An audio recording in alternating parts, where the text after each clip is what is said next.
Hi hello welcome to CC learning app. So നിങ്ങൾ daily current അഫയേഴ്സും അതോടൊപ്പം തന്നെ ഫ്രീ സ്റ്റഡി മെറ്റീരിയൽസും മോക്ക് ടെസ്റ്റുകളും പോളുകൾക്കൊക്കെ വേണമെന്നുണ്ടെങ്കിൽ ഇന്ന് തന്നെ എല്ലാവരും എന്ത് ചെയ്യുക, CC ലേണിംഗ് ആപ്പ് ഡൗൺലോഡ് ചെയ്യുക. കേരളത്തിലെ 8 മേഖലയിൽ 10 വർഷത്തെ പ്രവൃത്തി പരിചയവുമായിട്ടാണ് നമ്മൾ കോമ്പറ്റേറ്റീവ് ക്രാക്കർ എന്ന 10ാം വാർഷികം ആഘോഷിക്കാനായിട്ട് പോകുന്നത്. LGS തൊട്ട് ഡിഗ്രി നിലവാരം വരെയുള്ള മത്സര പരീക്ഷകളിൽ ഒത്തിരി ഉദ്യോഗാർത്ഥികളെ സർവീസിൽ എത്തിച്ച ഒരു സ്ഥാപനമാണെന്ന് കോമ്പറ്റേറ്റീവ് ക്രാക്കർ എന്ന് പറയുന്നത്. സോ നമ്മൾ ഇന്ന് പറയാനായിട്ട് വരുന്നത് ഈ വർഷം PSC ഇനി പുറപ്പെടുവിപ്പിക്കാൻ പോകുന്ന പ്രധാനപ്പെട്ട വിജ്ഞാപനങ്ങൾ ഏതാണെന്നാണ് നമ്മൾ നോക്കാനായിട്ട് പോകുന്നത്. നമുക്ക് 10th ലെവലിൽ നിന്നും 7th ലെവലിൽ നിന്നും തുടങ്ങാം. എല്ലാവരും പാവപ്പെട്ടവന്റെ IAS എന്നൊക്കെ വിളിക്കുന്ന എല്ലാവരും കാത്തിരിക്കുന്ന ഒരു പരീക്ഷയാണ് എന്തെന്ന് പറയുന്നത് LD ക്ലർക്ക്. എന്താണ് LD ക്ലർക്ക് എന്നുള്ള പരീക്ഷയാണ് നമ്മൾ ഭൂരിഭാഗം പേരും കാത്തിരിക്കുന്നത്. വെറും 10ാം ക്ലാസ് ആണ് അതിന്റെ യോഗ്യത എന്ന് പറയുന്നത്. ഗവൺമെന്റിന്റെ പല ഡിവിഷനുകളായിട്ട് പല ഡിപ്പാർട്ട്മെന്റുകളിലേക്കുള്ള LD ക്ലർക്ക് നിയമനം അതോടൊപ്പം വിജ്ഞാപനമാണ് വരാനായിട്ട് പോകുന്നത്. സാലറി സ്കെയിൽ നോക്കുകയാണെങ്കിൽ 26,500 മുതൽ 60,700 വരെയാണ് ഒരു LD ക്ലർക്കിന്റെ സാലറി എന്ന് പറയുന്നത്. പക്ഷെ ഇതല്ല അവിടുത്തെ ഹൈലൈറ്റ് എന്ന് പറയുന്നത്. നിങ്ങളൊരു ചെറുപ്പത്തിൽ ഒരു LD ക്ലർക്കൊക്കെ ആയിട്ട് കയറുകയാണെങ്കിൽ അതനുസരിച്ചുള്ള ഹയറാർക്കി ഉണ്ടായിരിക്കും, പ്രൊമോഷൻ ഉണ്ടായിരിക്കും. അതാണ് LD ക്ലർക്കിന്റെ ഒരു പ്രത്യേകത എന്ന് പറയുന്നത്. ഇപ്പൊ നിങ്ങളൊരു 25 വയസ്സിന് താഴെയുള്ള ഒരാളാണ് ഒരു വീഡിയോ കാണുന്നെങ്കിൽ, നിങ്ങൾ ചെറുപ്പത്തിൽ തന്നെ സർവീസിൽ കയറുകയാണെങ്കിൽ റവന്യൂ ഡിപ്പാർട്ട്മെന്റിലാണ് കയറുന്നതെങ്കിൽ നിങ്ങൾ ഒരു പക്ഷേ തഹസിൽദാരായിട്ടോ അല്ലെങ്കിൽ RDO ആയിട്ടൊക്കെ നിങ്ങൾക്ക് റിട്ടയർ ചെയ്യാനായിട്ടൊക്കെ പറ്റും. ഓക്കെ, അതോടൊപ്പം തന്നെ മറ്റൊരു പ്രധാനപ്പെട്ട വിജ്ഞാപനമാണ് വരാൻ പോകുന്നത് LGS എന്ന് പറയുന്നത് ലോവർ ഗ്രേഡ് സർവന്റ് എന്ന് പറയുന്ന പോസ്റ്റാണ് വരാൻ പോകുന്നത്. ഗവൺമെന്റിന്റെ വിവിധ ഡിപ്പാർട്ട്മെന്റുകളിലേക്കും വകുപ്പുകളിലേക്കൊക്കെയാണ് അത് വരാനായിട്ട് പോകുന്നത്. ഇതിന്റെ ക്വാളിഫിക്കേഷൻ എന്ന് പറയുന്നത് 7ാം ക്ലാസ് പാസ്സാണ്. പക്ഷേ ഇത് ഡിഗ്രി ഉള്ളവർക്ക് ഒരു പക്ഷേ എഴുതാനായിട്ട് പറ്റില്ല. ഫൈനലായിട്ടുള്ള കൺഫർമേഷൻ ഇനിയും വന്നിട്ടില്ല. ഡിഗ്രി ഉള്ളവർക്ക് കഴിഞ്ഞ പരീക്ഷ എഴുതാനായിട്ട് സാധിക്കില്ലായിരുന്നു. ഇനിയും അങ്ങനെ തന്നെ ആവാണ്ടിരിക്കാം. നമുക്കത് ഇപ്പൊ നോക്കണ്ട.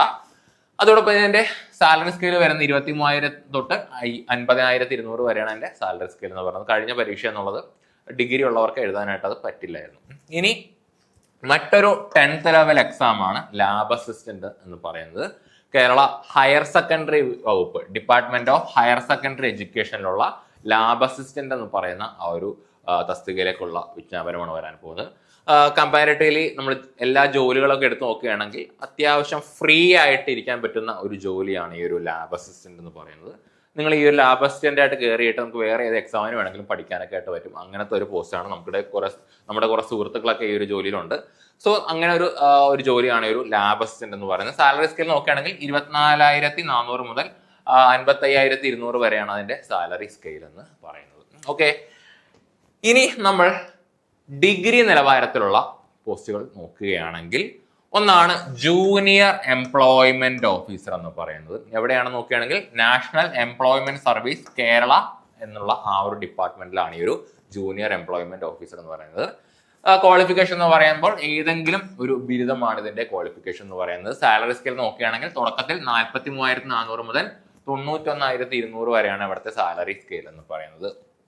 ഇനി അടുത്ത പ്രധാനപ്പെട്ട ഒന്നാണ് അസിസ്റ്റന്റ് മാനേജർ എന്ന് പറയുന്നത്. ഡിപ്പാർട്ട്മെന്റ് അല്ലെങ്കിൽ ഫിം നോക്കുകയാണെങ്കിൽ കേരള സ്റ്റേറ്റ് കോഓപ്പറേറ്റീവ് ലിമിറ്റഡ് അല്ലെങ്കിൽ കേരള കോഓപ്പറേറ്റീവ് ബാങ്ക് ലിമിറ്റഡ്, അതായത് കേരള ബാങ്ക്, നമ്മുടെ കേരള ബാങ്ക് എന്ന് പറയുന്ന ആ ഒരു ബാങ്കിലേക്കായിരിക്കും ഇതിന്റെ നിയമനം വരാനായിട്ട് പോകുന്നത്. അതിനും ഈ പറയുന്ന ഏതെങ്കിലും ഒരു ഗ്രാജുവേഷൻ ആണ് വരുന്നത്. സാലറി സ്കെയിൽ നോക്കുകയാണെങ്കിൽ ഒരു ഡിഗ്രി നിലവാരത്തിലുള്ള എക്സാമ്പിൾ നോക്കുകയാണെങ്കിൽ വലിയ സാലറി ഒന്നുമില്ല. 24,000 തൊട്ട് 69,610 വരെയാണ് അതിന്റെ സാലറി എന്ന് പറയുന്നത്. ഓക്കെ, ഇനി മറ്റൊന്നാണ് ആംഡ് പോലീസ് സബ് ഇൻസ്പെക്ടർ വരുന്നുണ്ട്. കേരള പോലീസിലാണ്. ഇനി ഗ്രാജുവേഷൻ ആണ്. 45,600 മുതൽ 95,600 വരെയാണ് ആംഡ് പോലീസ് സബ് ഇൻസ്പെക്ടർ ഉണ്ടാകുക. നമുക്ക് ആംഡ് പോലീസ് മാത്രമല്ല, ഓപ്പൺ മാർക്കറ്റ്, നമ്മൾ എല്ലാവരും കാത്തിരിക്കുന്ന എല്ലാവരും പറയുന്ന സബ് ഇൻസ്പെക്ടർ, അതാണ് ഓപ്പൺ മാർക്കറ്റ് സബ് ഇൻസ്പെക്ടർ എന്ന് പറയുന്നത്. അവിടുത്തെ ക്വാളിഫിക്കേഷൻ എന്ന് പറയുന്നത് മുമ്പ് പറഞ്ഞ പോലെ എന്താണ്, ഇനി ഗ്രാജുവേഷൻ ആണ്. സാലറി സ്കെയിൽ എന്ന് പറയുമ്പോൾ 45,600 മുതൽ 95,600 വരെയാണ് അവിടുത്തെ ആ ഒരു സാലറി സ്കെയിൽ എന്ന് പറയുന്നത്. ഡിഗ്രി നിലവാരത്തിലുള്ള പരീക്ഷ നോക്കുമ്പോൾ അത്യാവശ്യം നല്ല സാലറി ഉള്ള ഒരു പോസ്റ്റാണ് ഈ ഒരു സബ് ഇൻസ്പെക്ടർ എന്ന് പറയുന്നത്. പിന്നെ മറ്റൊന്നാണ് സെക്രട്ടറി. എവിടുത്തെ സെക്രട്ടറിയാണ്? ലോക്കൽ സെൽഫ് ഗവൺമെന്റ് ഇൻസ്റ്റിറ്റ്യൂഷൻസ്, ഒരു പ്രസ്റ്റീജിയസ് ആയിട്ടുള്ള ഗസറ്റഡ് ആയിട്ടുള്ള പോസ്റ്റാണ് എന്തെന്ന് പറയുന്നത് ഈ ഒരു LSCS സെക്രട്ടറി എന്ന് പറയുന്നത്. സാലറി സ്കെയിൽ നോക്കിക്കേ, 51,400 മുതൽ 1,00,000 ലക്ഷത്തിലധികം ഉള്ള ആ ഒരു സാലറി നമുക്ക് കിട്ടും. വേറെ എന്ത് വേണം?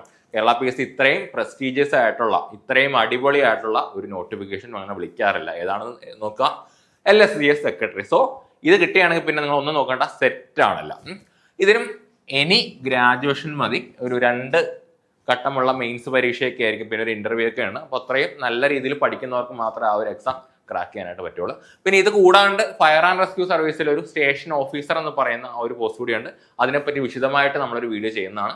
അതെന്ന് പറയുന്നത് എനി ഗ്രാജുവേഷൻ പറ്റില്ല, കെമിസ്ട്രി ഒരു സബ്ജക്റ്റ് ആയിട്ട് പഠിച്ചാൽ മാത്രമേ ആ ഒരു എക്സാം നമുക്ക് എഴുതാനായിട്ട് പറ്റുള്ളൂ. ഒരു സബ് ഇൻസ്പെക്ടറുടെ അതേ റാങ്കിലുള്ള ഒരു പോസ്റ്റാണത്. അതിനെപ്പറ്റിയുള്ള കൂടുതൽ വിവരങ്ങൾ അടങ്ങിയ ഒരു വീഡിയോ നമ്മൾ ചെയ്യുന്നതാണ് കേട്ടോ. ഇനി 10th അല്ല 12th ലെവലിലേക്ക് വരികയാണ്. 10th അല്ലെങ്കിൽ 12th ലെവലിലേക്ക് വരികയാണ്. നമ്മൾ സിവിൽ പോലീസ് ഓഫീസർ, ഇതൊക്കെ എല്ലാ വർഷവും നടക്കുന്ന പരീക്ഷകളാണ്. കേരള പോലീസിലേക്കാണ്. ക്വാളിഫിക്കേഷൻ എന്ന് പറയുന്നത് 12th പാസ്സാണ്. സാലറി എന്ന് പറയുന്നത് 31,100 മുതൽ 66,800 വരെയാണ് CPOയുടെ സാലറി എന്ന് പറയുന്നത്. CPO ഉണ്ടായിരിക്കും, WCPO ഉണ്ടായിരിക്കും. ഇതെന്ന് പറയുന്നത് എല്ലാ വർഷവും വിളിക്കുന്ന ഒരു കോമൺ ആയിട്ടുള്ള ഒരു പരീക്ഷയാണ് ഈ ഒരു CPO എന്ന് പറയുന്നത്. ഇനി സിവിൽ എക്സൈസ് ഓഫീസർ നോക്കുകയാണെങ്കിൽ കേരള എക്സൈസ് ആൻഡ് പ്രൊഹിബിഷൻ ഡിപ്പാർട്ട്മെന്റിലേക്കാണ്. +2 പാസ്സാണ്. CPO വെച്ച് നോക്കുമ്പോൾ സാലറി കമ്പാരിറ്റീവ്ലി കുറവാണ്. 27,900 മുതൽ 63,700 വരെയാണ് ഇതിന്റെ സാലറി എന്ന് പറയുന്നത്. ഇനി ഫയർ ആൻഡ് റെസ്ക്യൂ ഓഫീസറിലെ ഫയർമാൻ എന്ന് പറയുന്ന ആ ഒരു പോസ്റ്റാണ്. നമ്മുടെ സിവിൽ എക്സൈസ് ഓഫീസറിന്റെ സെയിം സാലറി സ്കെയിലാണ് എന്തിനും വരുന്നത്, ഈ ഒരു ഫയർ ആൻഡ് റെസ്ക്യൂ ഓഫീസർ എന്നുള്ള ആ ഒരു പോസ്റ്റിനും. ഓക്കെ, അപ്പോൾ ഇതൊക്കെയാണ് പ്രധാനപ്പെട്ട വിജ്ഞാപനങ്ങൾ. ഇതിൽ തന്നെ ഏറ്റവും കൂടുതൽ അപേക്ഷകരുള്ളതും ഏറ്റവും കൂടുതൽ മത്സരമുള്ളതും ഏതൊരു സാധാരണക്കാരനും എഴുതാൻ പറ്റിയ പരീക്ഷ എന്ന് വെച്ചാൽ ഏതാണത്? മറ്റൊന്നുമല്ല, നമ്മുടെ എന്താണ് LD ക്ലർക്ക് പരീക്ഷയാണ്. ഓരോ വർഷവും ലക്ഷക്കണക്കിന് പേരാണ് ഈ ഒരു പരീക്ഷ എഴുതുന്നത്. അതോടൊപ്പം തന്നെ ആയിരക്കണക്കിന് പേർക്കാണ് ജോലി ഓരോ ടൈമിൽ നമുക്ക് കിട്ടുന്നത്. സോ എല്ലാവരും നല്ല രീതിയിൽ തന്നെ LD ക്ലർക്ക് പരീക്ഷയ്ക്ക് വേണ്ടി പഠിക്കണമെന്നാണ് പറയുന്നത്. ഇതിന്റെ 10th ബേസ്ഡ് ആയിട്ടുള്ള സിലബസ് ആണ്. ഈ ഒരു പരീക്ഷയാണ് ശരിക്കും പറഞ്ഞാൽ PSC ബിഗിനർ ആയിട്ടുള്ള ഒരാൾ പോലും പഠിക്കേണ്ടത്. ഓക്കെ, അപ്പോൾ നമ്മുടെ ഈ ഒരു LD ക്ലർക്കിന്റെ ഏറ്റവും പുതിയ LD ക്ലർക്കിന്റെ ബാച്ചിൽ ജോയിൻ ചെയ്യാൻ താല്പര്യമുള്ളവർ ഈ ഒരു നമ്പറിൽ കോൺടാക്ട് ചെയ്യുക. 8590202323 എന്ന നമ്പറിലേക്ക് എല്ലാവരും കോൺടാക്ട് ചെയ്യുക. അപ്പോൾ നമുക്ക് പുതിയ ബാച്ചിലേക്ക് വരികയാണെങ്കിൽ നമുക്ക് മെന്റർഷിപ്പ് സപ്പോർട്ട് ഉണ്ടായിരിക്കും. അതോടൊപ്പം തന്നെ ലൈവ് ക്ലാസ്സുകൾ ഉണ്ടായിരിക്കും, റെക്കോർഡഡ് ക്ലാസ്സുകൾ ഉണ്ടായിരിക്കും, നിങ്ങളുടെ ഡൗട്ട് ക്ലിയറിംഗ് സെഷൻസ് ഒക്കെ എല്ലാം ഉണ്ടായിരിക്കും. നിങ്ങളെ ഈ ഒരു ജോലിയിലേക്ക് എത്തിക്കുക എന്നുള്ളത് നമ്മുടെ കൂടി ഒരു ഉത്തരവാദിത്തമാണ്. അതോടൊപ്പം തന്നെ ഈ ഒരു വീഡിയോയുടെ താഴെ കാണുന്ന പിൻ ചെയ്ത് വെച്ചേക്കുന്ന ലിങ്കിൽ കയറുകയാണെങ്കിൽ നമുക്കൊരു ഫ്രീ സ്റ്റഡി ഗ്രൂപ്പ് ഉണ്ട്. എല്ലാ ദിവസവും കറണ്ട് അഫയേഴ്സ് മെറ്റീരിയൽസും സ്റ്റഡി മെറ്റീരിയൽസും പോളുകളൊക്കെ നമ്മൾ പ്രൊവൈഡ് ചെയ്യുന്നതാണ്. അപ്പോൾ എല്ലാവർക്കും നല്ല ഒരു ദിവസം ആശംസിക്കുന്നു. നന്ദി, നമസ്കാരം.